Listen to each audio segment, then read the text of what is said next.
Olá, boa noite, bem-vinda e bem-vindo à última edição do CNN Mercado, onde a gente acompanha, e você também, tudo que está acontecendo na economia, na política e pode influenciar os seus investimentos, as suas decisões. Depois da tempestade vista ontem, o sol reapareceu no mercado financeiro. Ainda não secou toda a chuva do dia anterior, ou seja, não compensou o prejuízo todo da quinta-feira, mas é fato que o clima melhorou nos negócios. A decisão do governo Lula de adiar a apresentação da PEC, como a gente acabou de ver com o senador Wellington Dias, gerou uma sexta-feira de respiro.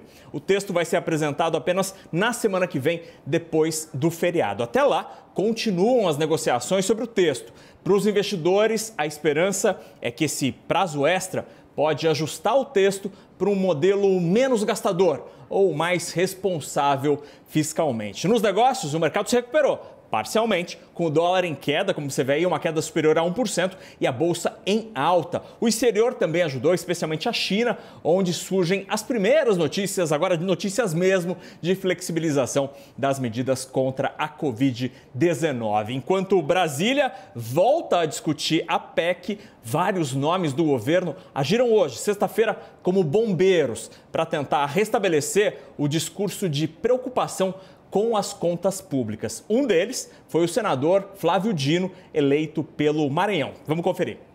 O que o presidente Lula disse? O óbvio, que o teto de gastos já não vem sendo cumprido há 3 anos, importante lembrar. Este ano de 2022 foi um ano de desvario fiscal e ninguém ficou nervoso. Aprovaram contas PEC já para furar o teto, 4. Este ano mesmo, o conjunto de irresponsabilidades eleitoreiras que foram feitas e todo mundo aceitou, e agora, em 48 horas, quer se impor que o teto de gastos deve ser cumprido, que há 3 anos ele é fictício. O que o presidente Lula disse é correto, ou seja, precisamos de âncora fiscal? Sim. Precisamos de teto de gastos? Sim, claro, mas coisas verdadeiras. Bom, e para analisar esse cenário, a gente também ouviu o Luiz Fernando Figueiredo, ex-diretor do Banco Central e agora presidente do conselho da Jive Investments. Vamos ouvir. O mercado está muito nervoso com toda essa discussão sobre essa nova PEC e sobre ela ficar fora do teto, né? A parte do Bolsa Família, porque, na verdade, nós estamos trocando algo que teve a sua eficiência para um vazio, né? O problema é não ter definido qual o novo arcabouço, qual a nova regra que vai fazer com que, ao longo do tempo, a dívida PIB não cresça.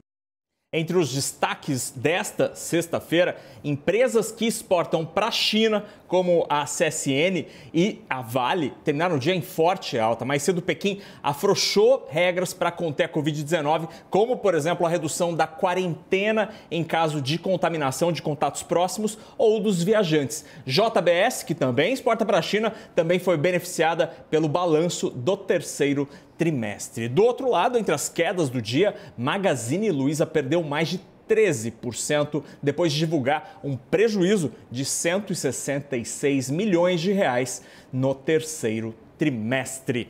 Agora a gente fala também sobre o fechamento da semana, porque hoje é sexta-feira, a semana termina com uma sensação de que aquela suposta lua de mel entre os investidores e o governo da primeira semana, aquilo acabou e foi tudo meio anulado. Depois desses dias de calmaria, os últimos dias anularam e mudaram completamente a tendência. A semana termina com o dólar em alta de 5%, mais de 5% nesta semana. Anulou completamente a queda vista na primeira semana após o segundo turno. No acumulado dessas 2 semanas, a moeda norte-americana ficou quase 1% mais cara aqui no Brasil. Na Bolsa, a mesma coisa, só que ao contrário. Queda de 5% nesta semana e perda acumulada de 2% nessas 2 semanas, desde o dia 28 de outubro, que foi o último pregão antes do segundo turno. Agora a gente fala sobre o fim de uma era, porque um dos símbolos da indústria automobilística brasileira vai se aposentar. Esse daí, ó, o Gol, que você está vendo na tela, vai parar de ser produzido pela Volkswagen no fim deste ano. Esse modelo já tem 42 anos nas ruas brasileiras e é o veículo com mais unidades unidades produzidas, vendidas e exportadas da história das montadoras aqui no Brasil. São quase 9 milhões de Gols produzidos até hoje. É quase o triplo do número de Fuscas que foram montados por aqui no Brasil. Essa despedida vai acontecer com uma última edição limitada com apenas 1.000 unidades. E a montadora alemã já anunciou quem vai ser o substituto do Gol. Vai ser o novo modelo Polo Track, que chega ao mercado com o mesmo preço do Gol, que está se aposentando. O Gol já foi popular, mas mais barato mesmo agora não está mais, porque pelado, como dizem nas concessionárias, sem nada ele custa R$ 79.990, o que obviamente não é nada popular. O CNN Mercado vai ficando por aqui e a gente volta na segunda-feira com a abertura do mercado logo cedinho no Novo Dia. Até lá, e agora você volta para o CNN Prime Time com Márcio Gomes e a análise de Felipe Moura Brasil, que foi prometida, então vai ter que ter agora. Bom fim de semana, gente.